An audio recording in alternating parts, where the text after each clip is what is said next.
from mistake a short moral story.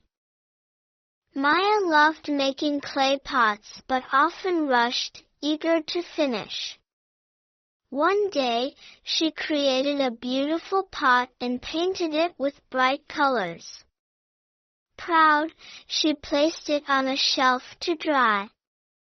But the clay hadn't set properly, and the pot collapsed into a colorful mess. Disheartened, Maya sought advice from her grandfather, a skilled potter. He smiled and said, "Patience is as important as skill.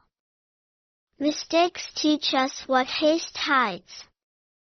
Maya tried again, this time carefully shaping and letting the clay dry.